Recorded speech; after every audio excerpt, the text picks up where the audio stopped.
আমাদের মনোমস্তিষ্ককে দখল করবার জন্য, আমাদের মনোমস্তিষ্কে বিভিন্ন বিভ্রান্তিকর বিশ্বাস ঢুকিয়ে দিয়ে ঈমানকে নষ্ট করবার জন্য নানামুখী ফিতনার ডিজাইন শয়তান এবং তার দোসররা করেছে। এর মধ্যে বহু ফিতনা আছে যে ফিতনাগুলোকে আমরা গ্রাসে গিলছি, আলিঙ্গন করছি, ভালো মনে করছি। মোহতারাম হাজরিন, পৃথিবীর মানুষের জন্য সবচেয়ে বড় যে ফিতনা আসছে, যে ফিতনার ব্যাপারে এমন কোন নবী রাসূল পৃথিবীতে অতিবাহিত হননি যিনি তার জাতিকে সেই ফিতনা সম্পর্কে সতর্ক করেননি। সেই ফিতনার নাম হলো দাজ্জালের ফিতনা। দাজ্জালের ফিতনা কিন্তু চমকের ফিতনা। দাজ্জালের ফিতনা কিন্তু চমকের ফিতনা। দাজ্জালের কাছে বহুমুখী চমক থাকবে, যে চমকে মানুষের জীবন, মানুষের মরণ কন্ট্রোল করার পাওয়ার তার কাছে থাকবে। এমনকি মানুষের রুটি রুজি, মানুষের খাদ্য পানীয়, এগুলোও তার অনেকটা কন্ট্রোলে থাকবে।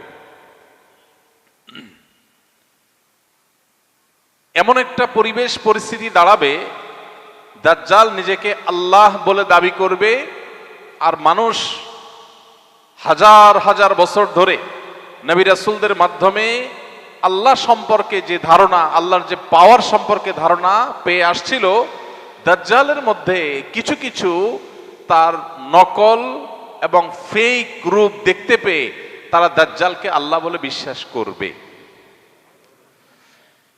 এবং এই ফিতনার সময় মেয়েরা, পুরুষদের অনেকে এমন ভাবে ধেয়ে যাবে, বিভিন্ন বর্ণনার আলোকে সেই ভয়াবহতা বোঝাতে গিয়ে তাদেরকে, যারা ফিতনায় ধেয়ে যাবে তাদেরকে আটকাবার জন্য বাসা বাড়িতে রশি দিয়ে বেঁধেও আটকানো যাবে না। ওই চমকের পিছনে এরকম পাগল পরা হয়ে পঙ্গপাল যেরকম আগুন জ্বালালে লাফিয়ে লাফিয়ে আগুনে পড়তে থাকে এবং নিজেকে শেষ করে দেয়, সে কেন শেষ করে? কারণ পঙ্গপাল জানে না, ওই পতঙ্গ, ওই পোকা জানে না যে লাল টুকটুকে যে মোমের মাথায় আগুন জ্বলছে এটা তার জীবন হরণকারী। সে দেখছে টুকটুকে লাল, ফুলের মতো সুন্দর, দুলছে নাচছে, এই আগুনের অংশটা দেখতে ভয়ঙ্কর সুন্দর। সে লাফ দিয়ে আগুনে পড়ছে আর মুহূর্তের ভিতরে সে শেষ হয়ে যাচ্ছে। মুহতারাম হাজরিন, আজ গোটা পৃথিবীর যেদিকে আপনি তাকাবেন, যেই দিকে তাকাবেন, চতুর্দিকে আপনি দেখতে পাবেন ফিতনা আমাদের গোটা সমাজকে, আমাদের অস্তিত্বকে, আমাদের পরিবারকে, আমাদের পৃথিবীটাকে লেয়ারে লেয়ারে লেয়ারে ঢেকে ফেলেছে, ছেয়ে ফেলেছে। কখনো ফিতনা এডুকেশনের নামে আসে, এডুকেশনের নামে। কখনো ফিতনা ক্যারিয়ারের নামে আসে, কখনো ফিতনা ধর্মের লেবাসে আসে। এই ফিতনাগুলো থেকে বেঁচে থাকা এটা সহজ কোনো কাজ না। মানুষ শুধুমাত্র নিজের বিবেক, বুদ্ধি, নিজের মস্তিষ্ক, নিজের দিমাগ এবং নিজের ব্রেনের উপর নির্ভর করে এইসব ফিতনা থেকে বেঁচে থাকা সম্ভব নয়। অনেক মেধাবীরা বরং এইসব ফিতনাতে পতিত হয়ে যাবে। নবী করিম সাল্লাল্লাহু আলাইহি সাল্লাম বারবার সতর্ক করেছে। মুহতারাম হাজিরিন, আজকের পৃথিবীটার দিকে তাকালে আমরা দেখব গোটা দুনিয়াটাই হলো চমকের দুনিয়া। চমক ছাড়া আপনি কিছুই দেখতে পাবেন না যেদিকে তাকাবেন। আমরা যে খাবার গ্রহণ করি এগুলোতেও দেখবেন চমক, অসম্ভব স্বাদ, অসম্ভব রকমের আমাদেরকে টানছে, ডোপামিনে ভরা, আমাদের মধ্যে নেশার মতো আগ্রহ উন্মাদনা তৈরি করছে। আপনি আধুনিক সমাজের তরুণদের, কিশোর দিকে যদি তাকান, আধুনিক যুগের তরুণ কিশোররা দেখবেন যে তারা আখ ছিলে খেতে পারে না। আমরা শৈশবে আখ ছিলে খেয়েছি, এখনো খেতে পারি, কিন্তু এখনকার পোলাপান আখ ছিলে খেতে বললে হাসবে। তারা বার্গারে কামড় দিতে পারে। কিসে কামড় দেয়? বার্গারে কামড় দিতে তারা অভ্যস্ত। দোতলা, তিনতলা, চারতলা, পাঁচতলা উঁচু করা বার্গার, বিশাল বড় হা করে এই বার্গারে কামড় দিতে পারে, কিন্তু একটা আখ ছিলে খেতে পারে না, যেটা প্রাকৃতিক, যেটা ন্যাচারাল, যেটা আল্লাহর সরাসরি সৃষ্টি, যেটা প্রসেসড না, সেটা তারা খেতে পারে না। তারা দেখবেন যে আম, কাঁঠাল এগুলো খেতে তারা অভ্যস্ত না, ভালো লাগে না তাদের কাছে। তাদের কাছে ভালো লাগে পিৎজা খেতে, বার্গার খেতে, ফাস্টফুড খেতে, চটপটি খেতে, এগুলো তাদের কাছে ভালো লাগে। আমাদের সামনে সহজে খাওয়ার মতো, সহজে উৎপাদন করার মতো, অল্প চেষ্টায় অনেক ফসল হওয়ার মতো বহু ব্যবস্থা এখন পৃথিবীতে আছে না নাই? আছে। আমাদের এই সমস্ত ফুড পিরামিড, এই সমস্ত ফুড ব্যবস্থাপনা, এই ফুড সিস্টেম বা এই খাদ্যের যে আয়োজন গোটা পৃথিবীতে আধুনিক দুনিয়াতে হয়েছে, এগুলো বাই ডিফল্ট আমাদের নানা দিক থেকে ধ্বংস ডেকে আনছে। আমরা জেনে বুঝে সেগুলোকে গোগ্রাসে আমরা গিলছি। এক প্রকারের ফিতনা। Hybrid, GMO, genetically modified, genetical engineering করা, মানে যে ফল টক হওয়ার কথা ওইটা মিষ্টি হচ্ছে, টক হওয়ার কোনো আলামত নাই। বাই নেচার তার ভিতরে একটু পোকা থাকার কথা, পোকার কোনো নামগন্ধ নাই। কেমিক্যাল দিতে দিতে দিতে এমন ভাবে আল্লাহর সিস্টেমকে ডিস্ট্রয় করে ফেলা হয়েছে যে আমাদের কাছে বরং ওই আল্লাহর ন্যাচারাল সিস্টেমটাই এখন মনে হয় নাউজুবিল্লাহ ত্রুটিপূর্ণ। আমাদের কাছে মনে হয় যে আর্টিফিশিয়াল এই যে ফুড সিস্টেম, এটাই বোধহয় আমাদের জন্য উপযোগী, এটাই বোধহয় আমাদের জন্য কল্যাণকর। এই যে একটা ফিতনা, আমি যেটাকে মনে করছি ভালো সেটা আসলে আমার ধ্বংস ডেকে আনছে। ঘরে ঘরে ক্যান্সারের রোগী, ঘরে ঘরে কিডনির রোগী, ঘরে ঘরে হার্টের রোগী। মানুষ অসুস্থ, মানুষ স্বাভাবিক না, স্থূলতা বাড়ছে, নানান দুরারোগ্য ব্যাধি বাড়ছে। একদিক থেকে আমাদেরকে খাওয়াচ্ছে, আরেক দিক থেকে আমাদের কাছ থেকে ট্রিটমেন্টের নামে পয়সাগুলো নিয়ে যাচ্ছে।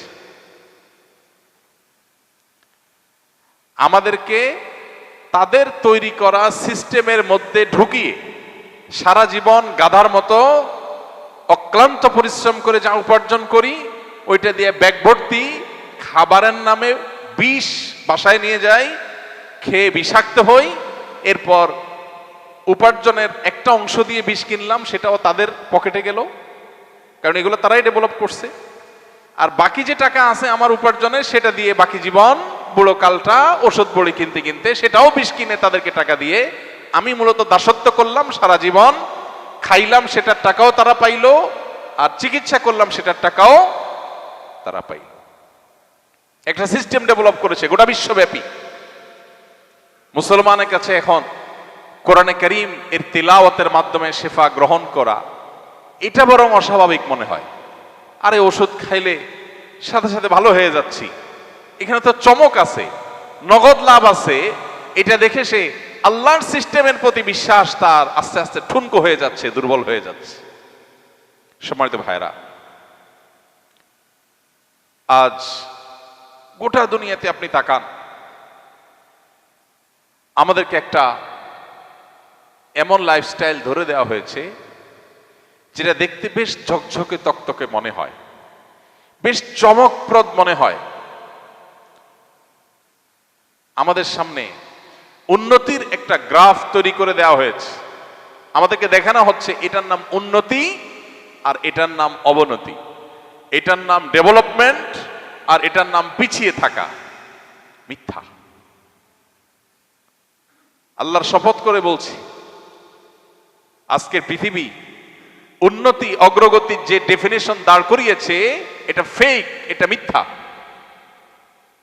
এই জন্য দেখা যায় তথাকথিত উন্নত মানুষগুলো সবচেয়ে বেশি ডিপ্রেসড, সবচেয়ে বেশি মানসিকভাবে অসুস্থতার মধ্যে থাকে। আর তথাকথিত পিছিয়ে থাকা মানুষদের বেশিরভাগই দেখা যায় তাদের জন্য ডিপ্রেশন বলতে কিছু নাই। ডিপ্রেশন কাকে বলে তারা জানেই না। মোহতারাম হাজরিন, একজন ইমানদার কিয়ামত পর্যন্ত আগত প্রত্যেক ইমানদারকে আল্লাহ রাব্বুল আলামিন সতর্ক করেছেন, চমকের পেছনে দৌড়াবে না। এই যে ক্যারিয়ার, গোটা দুনিয়া আপনি তাকান, ক্যারিয়ার পাগল আজকের পৃথিবীর সব মানুষ অলমোস্ট। আমাদের কাছে ক্যারিয়ার ডেভেলপ করাটা অনেক গুরুত্বপূর্ণ। আমরা কতটা কে কত বেশি ক্যারিয়ারিস্টিক হতে পারি এর জন্য আমাদের অনেক কম্পিটিশন চলে। আপনি দেখবেন সততার কোনো কম্পিটিশন নেই। আমি প্রায় সময় বলি, সেই বাবা মা এখন আপনি আর খুঁজে পাবেন না যেই বাবা মা সন্তানকে বলে বা বলবে যে তুমি ভালো মানুষ হও, নেক হও, মুত্তাকি হও। এই কথা বলা মানুষ খুব বেশি পাবেন না। বাবা মারও লক্ষ্য হলো, বাবা তুমি কি হও? টাকা পয়সা কামাই করো, ভালো শিক্ষা দীক্ষা অর্জন করো, ভালো সার্টিফিকেট অর্জন করো, ভালো জায়গায় জব করো, ভালো ক্যারিয়ার গড়ো, যাতে আমি গাল পেটাতে পারি আমার ছেলেটা অমুক, আমার ছেলেটা তমুক, আমার ছেলেটা ওই চেয়ারে বসছে, আমার ছেলেটা ওই দেশে গেছে। এতে আমার ভেতর দিয়ে জ্বলে পড়ে ছাই হয়ে যাক, কিছু আসে যায় না। উপর দিয়ে মানুষ জানতে হবে যে আমি অনেক ভাবসাবে আছি। ফিতনা। মোহতারাম হাজরিন, কোন লাইফে আমার দুনিয়া এবং আখিরাতের জীবন সুন্দর হবে, সত্যিকারের সুন্দর হবে, সত্যিকারের উন্নত হবে, সে সম্পর্কে কোরআন এবং হাদিস পরিষ্কার গাইডলাইন দিয়ে গেছে। কিন্তু আপনি দেখবেন সেই পথে মানুষ হাঁটে না, সেই পথে মানুষ হাঁটে না। সেই প্যারেন্টস পাওয়া যায় না যে প্যারেন্টস বাচ্চাকে বলে বাবা সৎ হও, নীতিমান হও, আদর্শবান হও, আল্লাহ ভীরু হও, ইমানদার হও, মুত্তাকি হও, মুত্তাকিদের লিডার হও। এর পাশাপাশি তোমার যদি ব্যবসা, চাকরি, ক্যারিয়ার এগুলো যদি ভালো হয় আলহামদুলিল্লাহ, ভালো না হলে দুঃখ নেই। এই অভিভাবক পাওয়া যায় আজকাল? পাওয়া যায়। আমরা যেরকম আমাদের সন্তানদের ক্যারিয়ারিস্টিক বানানোতে পাগল হয়ে গেছি, সন্তানরাও কিন্তু তার পরিণতি আমাদেরকে কড়ায় গন্ডায় বুঝিয়ে দিচ্ছে। আপনি এমন ফ্যামিলি খুব কম পাবেন এখন, যেই ফ্যামিলি বাবা মা বাচ্চাদের ব্যাপারে খুব হ্যাপি, খুব কম পাবেন। প্রত্যেকটা মানুষের অভিযোগ, আমি আমার সন্তানকে যেভাবে চাচ্ছিলাম সে সেরকম না। এরা এমন কেন? জেনারেশনটা এমন হয়ে যাচ্ছে কেন? এরা তো ক্রেজি কেন? এরা তো অসহনশীল কেন? এদের মধ্যে আনুগত্য নেই কেন? আমরা তো এমন ছিলাম না। এই বয়সটা তো আমরাও পার করে আসছি। আমরা তো এত ক্রেজি ছিলাম না। আমার বাবা আমাকে এতগুলো জামা দিতে পারেননি, আমার বাবা আমাকে এত খাবার দিতে পারেননি যত খাবার আমি আমার সন্তানকে দিতে পারছি। আমার বাবা আমাকে এত ভালো রাখতে পারেন নাই, আমি আমার সন্তানকে যত ভালো রাখতে পারছি। এরপরও আমি আমার বাবার যত অনুগত ছিলাম, আমার সন্তান তার ধারে কাছেও আমার অনুগত নয়। প্রত্যেকটা ফ্যামিলি সাফার করছে অলমোস্ট, ইল্লা মান রাহিমা রাব্বি, হাতে গোনা কেউ বাদ থাকতে পারে। বাহ্যিক দৃষ্টিকোণ থেকে মনে হয় অনেক সুখে আছে, আসলে দুঃখের সমুদ্রে হাবুডুবু খাচ্ছে। ফিতনা আমাদেরকে গ্রাস করে ফেলেছে। আমাদের প্যারেন্টিং কোরআন এবং হাদিসের ছাঁচ অনুযায়ী হচ্ছে না। পশ্চিমাদের দেখিয়ে দেওয়া প্যারেন্টিং এর ওই পাইপলাইনে আমরা ঢুকে গেছি।